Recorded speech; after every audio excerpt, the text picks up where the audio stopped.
it's the girl out there right here with you. It's me, Cindy. And this week, I am so excited for you to meet Amanda Brooks. Hi, Amanda. Hi, Cindy. Thank you for having me. I am really excited. Hi. Amanda and I met just last week and just got that nudge, like, you know what, let's just do this. Let's have a podcast and you can share all that you do. And I have this beautiful love of butterflies, and now I'm looking and seeing, like, look, there's butterflies on your body, there's butterflies Here everywhere. And so we had met for a session that for with you to come to me, and I just said, no, you just need to come right on this podcast, and let's talk a little bit about who you are and what you do. So Sure. Go away.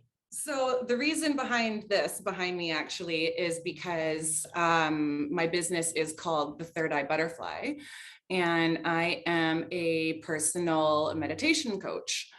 So I offer one-on-one private meditation and coaching sessions with people. And it can be kind of personalized to anything that they are going through in their life.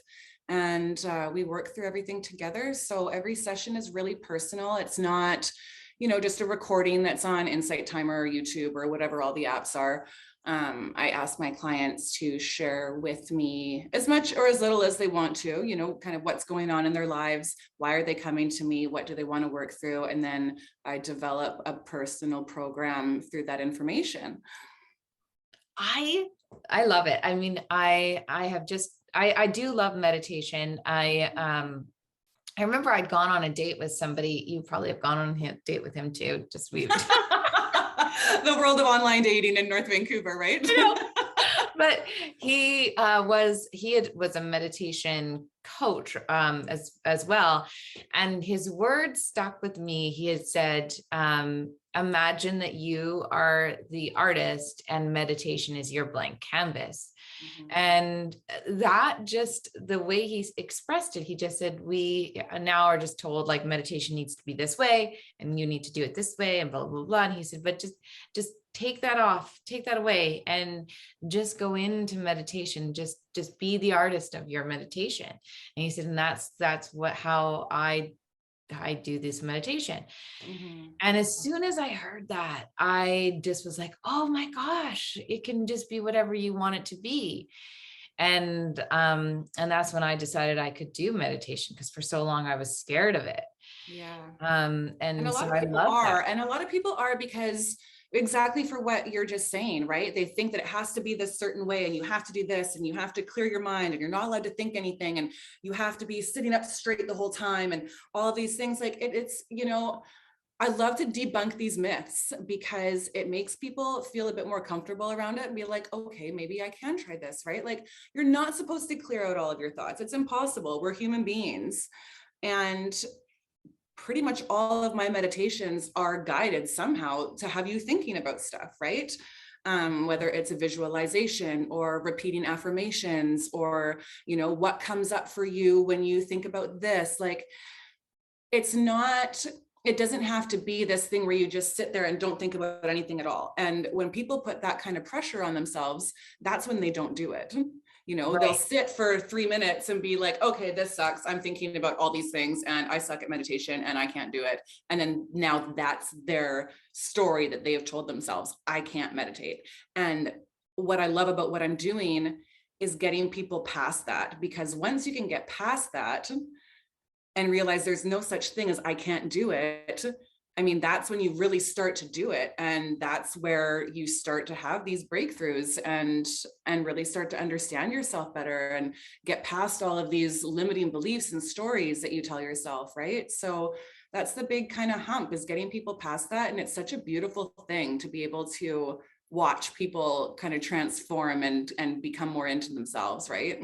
I love that. So if somebody's working with you, what does that time look like? Because I know when we were doing a session, you said, well, it's not just meditation. Not that meditation is bad. You were like, yeah, it's not just meditation. So what does a time look like when somebody's working with you? So basically, when someone comes into a session with me, again, we'll kind of have like a little chat about what's happening in their lives. And I've already kind of got that, initial information. So I already have the program. So I'll give them a little talk about kind of how I feel about what they're going through and, give some advice, kind of talk through with them, kind of work together about what's happening. And then we do the meditation, and depending on what is going on, usually I'll have like journal prompts ready, or some sort of like worksheets that I'll send them afterwards. So it's not just in the session. And that's another thing as well. It's afterwards too. I'll send them work that they can do on their own time. And I will send them a video or audio, of the meditation that I've made for them in their email so that they can continue to use that every day. So they cultivate their own practice until our next session. So it's in session and out session, right? So that's where kind of the coaching comes in, as well as it's just, you don't just log in and then we just start meditating for half an hour and then it's okay, bye, see you next time. It's really kind of involved, right? And what have you seen has changed for people? Like, what is the not end result, because there is no end result, No. but what, as we all no know. end result, as we all discovered once we start doing this work, it really never ends. But it's a beautiful thing as well, right? I mean, people get daunted by that too, I think, like, oh, it never ends, I'm never going to be done. I know. It's like, once you start getting into it, then you understand that better and you want to continue doing it because you do get these results. So I had a client that was suffering mild depression and just kind of feeling a little bit lost and a little bit kind of hopeless, right? So we started working first on gratitude. We did a big gratitude meditation, and then we did some journaling on that afterwards, and continuing the work with her. And now she could probably like teach me stuff about chakras and and crystals and all these things. Like, she literally got so interested in it, and she felt like she got her life back. She felt like she had direction. She wasn't feeling depressed anymore. She had purpose every day. And it was so beautiful to witness that. Oh, I love that. Yeah. So and before we go into it, why did you, because you left like a corporate job, you decided, like, what was your pull to do this? How did you do it? Oh gosh, so many things. So, I mean, basically my whole life was self-destructive habits. I drank a lot, I smoked, I binged ate, I starved myself, I chased after men, I looked for attention from anyone and anything that I could find for that validation. And one day I kind of just woke up and I was like, I'm so sick of this shit. And it happened after my father passed away. And when he passed away, I had kind of like slowly started getting into meditation and, reading a couple books here and there and doing a meditation once a week or, that kind of thing, but nothing really like stuck. And I would continue to go back to those old same habits because I wasn't really digging deep enough into it. And I still had so much work to do on my own self-worth and my own self-love. When my father passed away, I kind of went back into those old habits again, like in a really bad way. I was basically a functioning alcoholic. And then I met a guy who I literally knew was completely wrong for me. But because of still of that low self-worth, I chased after him so hard. And eventually he broke my heart, like I knew he would right from the beginning. And that was kind of when I was like, hey, like, Amanda, so sick of your shit. I'm so sick of your own shit. And that was what prompted the change as far as my own practice went. And as I practiced more and more and started seeing my own results and seeing my confidence increase and my self-worth increase. And I used to have such bad anxiety, Cindy, that I couldn't even walk into a grocery store without having a panic attack. It was that bad. And I can confidently say today, I have no anxiety over anything. Wow. None. It's incredible. And it's because of all of this work that I've been doing. So I realized that that was kind of my purpose, was to help other people get from where I was to where I am now. I just didn't know how to do it. Like, I knew that I wanted to help people. I'm like, I need to help people somehow. This is why I'm here. I'm here to serve. What am I going to do? And, you know, I get all into it, right? I'm like, okay, I could do this. I could do this. I could do this. Like, I started thinking all of these things, but nothing really stuck. And then I was reading a book. I think it may have been Untamed by Glennon Doyle, maybe, I don't remember, but it said something along the lines, was a story. And basically it was almost exactly identical to my story. And then it said, and then she became a meditation teacher. And I was like, that's it. That's what I'm supposed to do. So I signed up for my training. And at this point, I didn't know exactly where it was going to go. I knew that this was my path. I just didn't really know in what direction it was headed. So I signed up for a 200-hour meditation teacher training, did that, decided to start my own business. And the more I went down this path and the more I saw myself change, the more I realized that I was not aligning with my current career anymore. Right? Like, I would wake up in the morning, put on my suit, put on my heels, do my hair, do my makeup, do all these things, go downtown Vancouver in my high-rise office.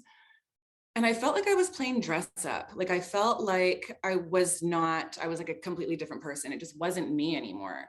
And so I decided to take a huge leap of faith in myself, quit my job. And now I am doing this full time, and it is so, so incredibly rewarding. It's hard sometimes. I mean, August is like crickets, right? There's not a lot of business in August because everyone's on vacation, their kids are out of school and things like that. But I take that time to work on my own practice and my own work, because the more I do for me, the more I can do for everybody else. Oh. So it's always educating, always practicing, always learning. You know, I have tons of books on my shelf that I'll just pull one off and highlight things and write things down, take notes. You know, I've signed up for other courses. It's beautiful. I love it. It's so nice to hear like somebody get that passion within them, right? Where you just know that that's what they're called to do. Mm-hmm. And you can't stop, right? Like I can almost see like this rope with you where you're just like, it doesn't matter. I'm just going to keep going. I'm going to keep going. Yeah. And that rope, when you know, like it just trust it, because it'll take you to where you're meant to go. And absolutely. So that's it. Yeah. It's so beautiful. I love that.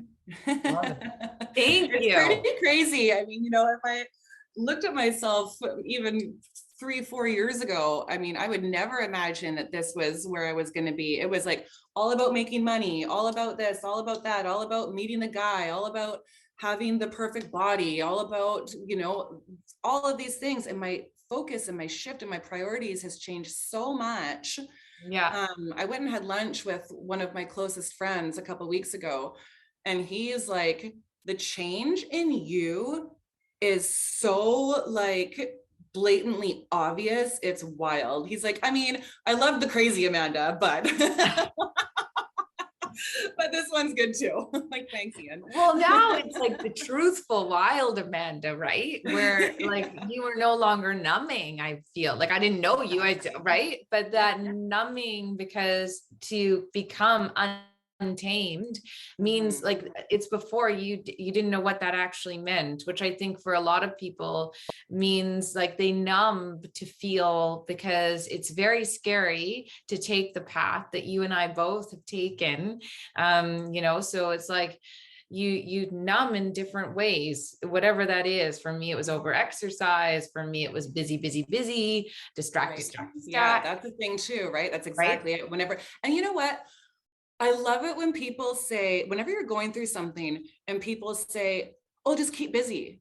Mm-hmm. Like, no, don't just keep busy. In fact, take away everything you have to do so that you can let yourself deal with what is going on. Yes. Right? Because otherwise that just sits there. Yes.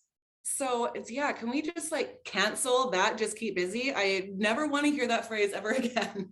Yes, be slow, because Yeah. as soon as you be slow, and I notice that from myself sometimes where like I know for me, well, it's interesting if I'm if something has come into my life where like I've gotten into a big fight or something has happened, I now know in order to think through it, I will purge. So that's my busy, where it's like, okay, you know what? I will sort and purge a closet, or I will sort and depending on the fight, that is the purge. So if it's like, if I'm purging a basement, well, then it's a really big purge. So that is my new busy, where it's Right. cleaning and sorting, but no longer shopping. No longer will I leave the house. No longer will I. So I purge by going through to sort my mess in my head, to clean my space. So in the end, by time I've worked through that argument, my house and my mind is clean. So that's my new way of sorting my argument. Is so my kids know, like, oh, something's gone down. Like, clean your room, kids, right now. because I'm like everything, but it's a much better way of not being busy, where I used to be like, I'd go out for a week, right? Or I'd be like, I need to be out of the house, I need to be this, I need to be that. And no longer, right? Because you actually can get through that. I'm like, music on, I need to think through what just happened. And then our house is much more sorted. So being that's able to sit with yourself, though, that's the biggest thing, right? You have to be able to be comfortable being alone. And I don't mean alone in like the big picture, like without family or friends or whatever. I mean, you have to be comfortable to sit with yourself and work through these things, because 100%. When you're constantly needing to go out and be around people, that's another way of numbing. That's another way of avoiding, right? You have to be able to be by yourself and enjoy that time, right? See like the real value in it.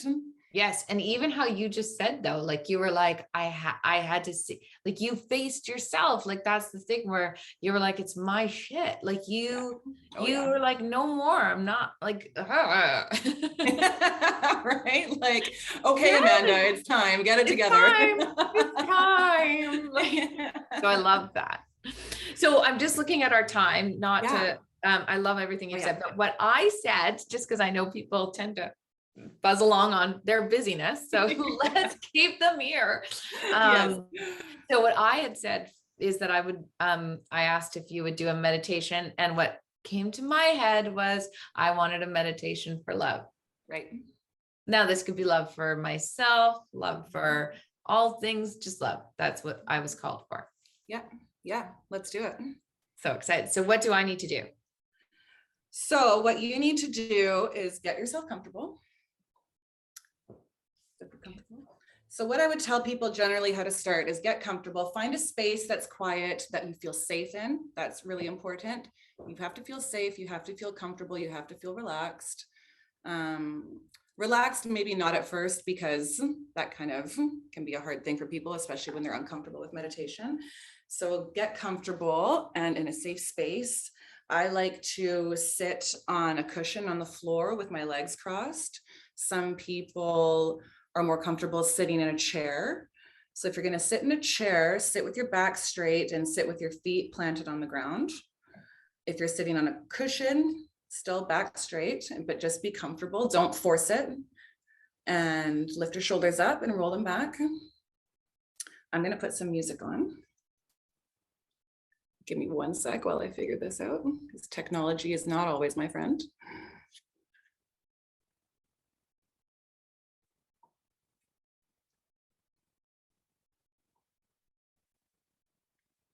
Okay. Can you hear that?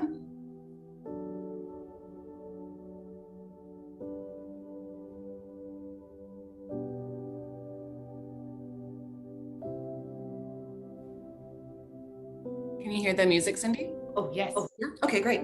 Sorry. Okay, that's okay. Okay, so lift your shoulders up, roll them back down. Place your palms on your knees, facing up. And begin to notice your breath.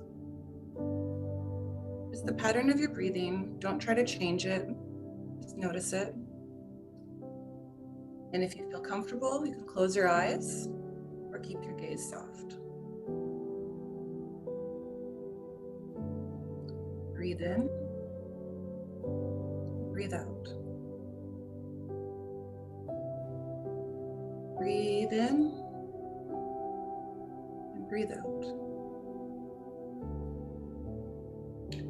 As you continue to breathe, relax your body, release any tension,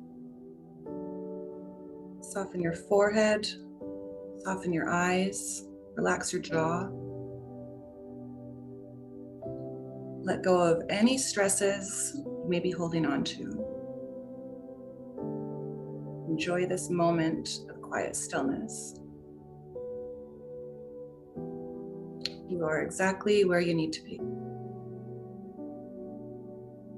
Breathe in. Breathe out. Take a deep breath in through your nose. Exhale completely through your mouth. Breathe in through your nose and out through your mouth.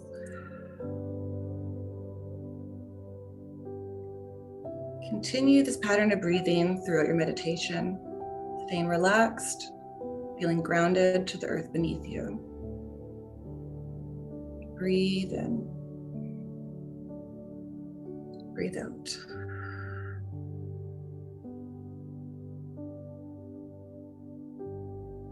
Begin to notice what comes up for you when you think about love. Don't force any thoughts or feelings. Just breathe and become aware. Does it bring up any pain or fear or any negative experiences? What thoughts come up around you when you think about love?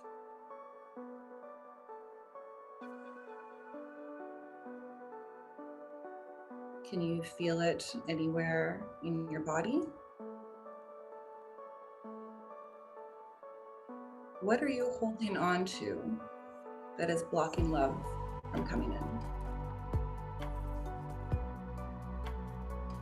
As you breathe in, accept any negative attachments that you may be feeling. And as you exhale, let it all go.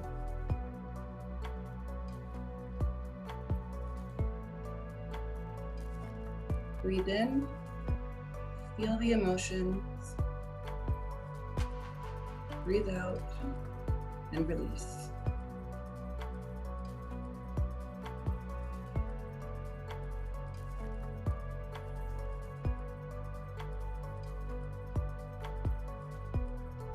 Place both hands over your heart. And repeat the following affirmations silently to yourself as you feel any fear being replaced by love.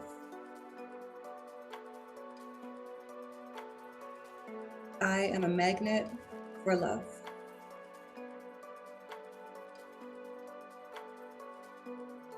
Self-love is growing within me.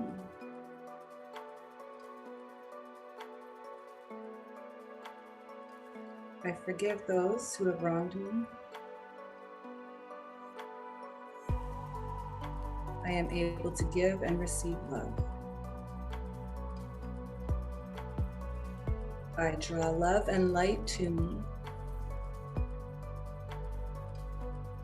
I am worthy of love. I am love.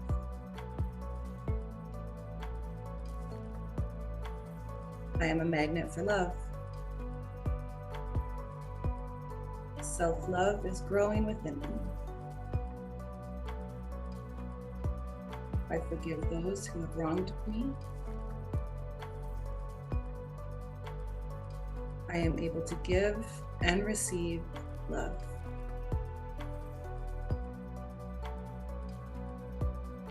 I draw love and light to me. I am worthy of love. I am love.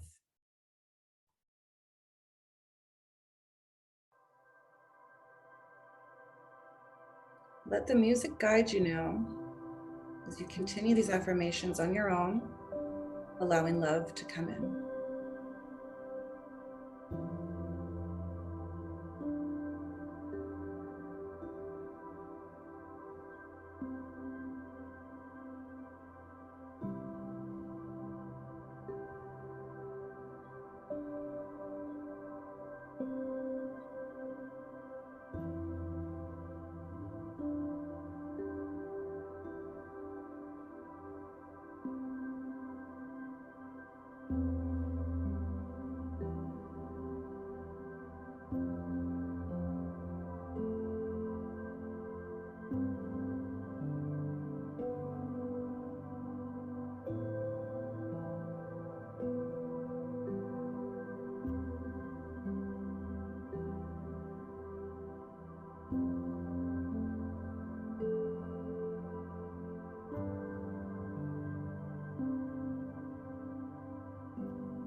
Gently come back into your body now. Wiggle your fingers and your toes. Place one hand on your heart, the other on your belly.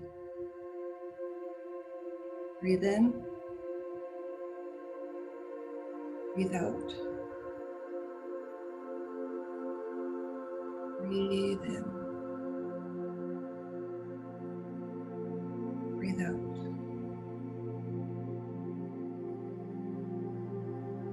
Breathe in, open your heart. Breathe out and smile. When you're ready, open your eyes to the room.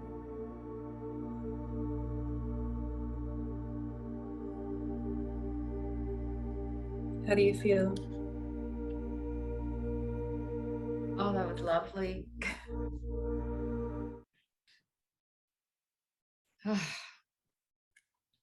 That was lovely. It's nice that, thank you. You're welcome. It's nice to, you do those meditations, but on YouTube, it's really a beautiful connection to have somebody doing it right with you. Mm-hmm. That's one thing that I love about it. Like, I'm meditating with you. Yeah. And I feel that brings in a deeper connection with the two of us as a client and as a coach. And that's what it's all about, is connection, right? Yes. I just, it was obvious. I mean, I'm known for getting teary anyway. I love that. Oh, but it was so nice. Like, I'm curious to go back and see the recording, just because I always just curious about those things. But it was just such a beautiful thing at different points, just how I felt so seated in it. And then I can't even remember now what you said, but just like when you were like, replace fear with love, just how I do energy work, right? That's what I do. So how I was able to then feel the energy shift within me was, so I was like, aha. And so that was just that. It's interesting how for me, I was like, I could feel like, I was like, oh, right. That's where I'm feeling it in my body. Like I could feel it. That was fascinating. I love that. That makes me so happy. Really good. Thank you. I love seeing, so this is probably my favorite part of my sessions with people, is seeing how they feel after their meditation, because seeing that emotion is such a beautiful thing. Yeah, I just think it's interesting, because I always say to people after a session, like, take time to drink water and take time to write, like after an energy session. And so I know you had said like, oh, after a meditation, it'll be hard because people won't know what the next steps are. But right now, like, I know for myself, I could just have done that and then walked away. But you had said you would then be having somebody journal. Absolutely. Yeah. I feel like writing down your experience. And so this is exactly what would happen in my sessions, right? We would do the meditation, and then I would ask clients to have a journal and a pen ready beside them. And write out what came up for them, because the power of putting pen to paper when you have an experience like that is just monumental. I mean, being able to write it down, and some people say, again, I don't know how to journal, but after a meditation and you just write, and you can write 5 pages about what came up for you and what experience you had. And that's when this work starts. That's when the self-discovery starts, is when you take what's in your mind, you put it down on paper, right? Because you're making sense of it. When you just have it in your mind, I mean, it's a good thing to have that awareness, but our minds get so cluttered so easily, and we can just as easily forget 5 seconds later what we just thought of, and I know this because I'll be going out for walks and I'll be like, oh, this would be a good meditation, or, oh, this would be a good coaching prompt. And then I'll get home and I'll be like, shit, what was that? Right? So having that, and I keep a little notebook and a pen with me all the time now. So you would have them, they would end this meditation, sorry, and then they would just go like, you would just right into their journaling. right And if in, they right. need some help, then I can give them some prompts. And, you know, sometimes the prompts would be what I say at the beginning of the meditation, right? What's coming up for you? Where did you feel it in your body? What thoughts do you have about yourself when it comes to love? And if they need the help, some people do, some people don't. But it's helpful for a lot of people just to have those prompts, remind them of those prompts. What were you feeling when I said this? What came up for you when, you know, you were sitting in your own stillness and your own quietness and repeating these affirmations? How did you feel? Right? Did you believe them, or were you still doubting yourself? And then even that question can give me information on what to work on next. Yeah. It's interesting. I mean, I feel I've got like tightness in my throat now. Like, it's so fascinating. Yeah. You know, it's funny when I do chakra meditations, I can literally start to feel my heartbeat at every chakra point when I'm talking about that chakra during the meditation. You can just, and this is what I mean, this mind-body connection, right? It's so incredible when you start to pay attention to it. It's unbelievable stuff. So amazing. Yeah. Oh, well, thank you. So, okay. So where can people meet to work with you? Where do you hang out most online? So I have a website, Yeah. and the website is www.thethirdeyebutterfly.com. Okay. And I am also on Instagram under @thethirdeyebutterfly.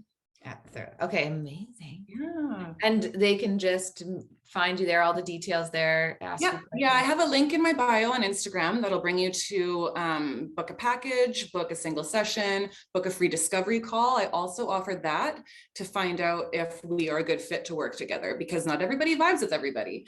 Yeah. And if this is such a personal experience and such a personal journey, you want to make sure that you're working with the right person. And that's why I offer it, just, you know, to be comfortable, right? You have to. Yeah.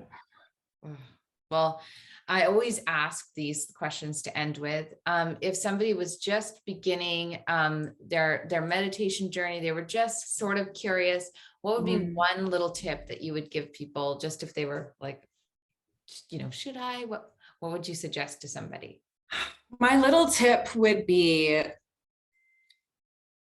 think about what you want to change in your life. Think about how badly you want to change in your life, and act on that. Because I think it says on my website, change doesn't happen by chance, right? You have to actually make an action to make a change. So think about what you want and align your actions with that. Oh, I love that. And what is your favorite cup of bliss? My favorite cup of bliss? Yeah. Like, what do you like? What's your favorite drink? Your favorite, like my favorite drink. I've really been into this tea that my acupuncturist told me to make. I actually went to the Chinese supermarket at Park Royal to pick out goji berries and chrysanthemum flowers, and fresh, not pressed, already in tea bags. They're fresh. So I put a mixture of that into my little teapot thing, and it's incredible. And it has so benefits for your eyes. That was a big thing, was your eye health, because I just had laser eye surgery, but it actually tastes really great. And I'm like, this is really cool. Wow. Okay. Yeah. See, these are, and so what is it called? Chrysanthemum flowers and goji berries. Goji berries. Okay, see, I'm learning all these, like, people like dandelion tea, turmeric, and all these. Dandelion's another good one too. I drink that often also. That's really good for digestion. Yeah. Well, thank you so much. Okay. Thank you so much. So lovely. I appreciated it so so much for much. having me. Yes, no, this was so great. So thank you. Thank you.